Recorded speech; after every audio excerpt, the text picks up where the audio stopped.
Highways పశ్చిమ బెంగాల్లో Maulana Abul Kalam Azad university of technology అని చెప్పేసి ఒక యూనివర్సిటీ.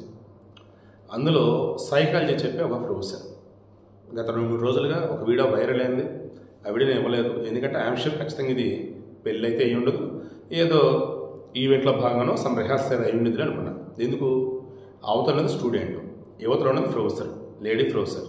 స్టూడెంట్తో పెళ్ళి ఏంటి, అది కూడా యూనివర్సిటీలో ఏంటి, క్లాస్ రూమ్లో ఏంటి, స్టూడెంట్స్ ఉండగా ఏంటి, ఇంపాసిబుల్ ఇటువంటి పెళ్ళి అని చెప్పేసి అనుకున్నాను. బట్ దాన్ని వైరల్ చేశారు, ఆ స్టూడెంట్ సస్పెండ్ చేశారు, ఈ టీచర్ని ఏమో కొన్నాళ్ళు హోల్డ్లో ఉండన్నట్టుగా హోల్డ్లో పెట్టారు.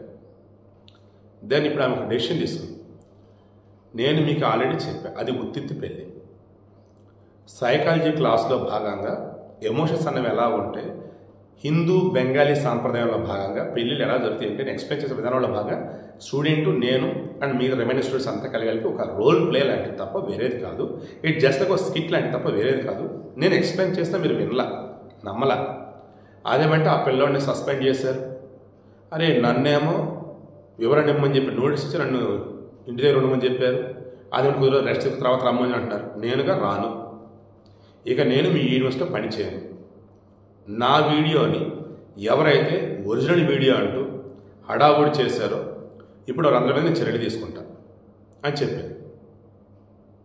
ఎందుకంటే ఎక్కడైతే పరుగు పోయిందో అక్కడికే వచ్చి మరలా టీచర్ పాఠాలు చెప్పడానికి చెప్పలేదు కదా. ఇప్పుడు అదే చెప్తుందా, నా పరుగు తీసుకున్నాడు ఎవరో ఏంటో నాకు తెలుసు, అందరి మీద చర్యలు తీసుకుంటా అని అంటారు. మరి సస్పెండ్ అయిన మా పిల్లోడికి ఇస్తే ఏంటి? ఇప్పుడు ఈమె ఇచ్చిన ఎక్స్ప్లెనేషన్తో మరలా ఆ పిల్లోడిని యూనివర్సిటీలో క్లాస్కి అలో చేస్తాను అయితే అనుకుంటూ ఉన్నాను.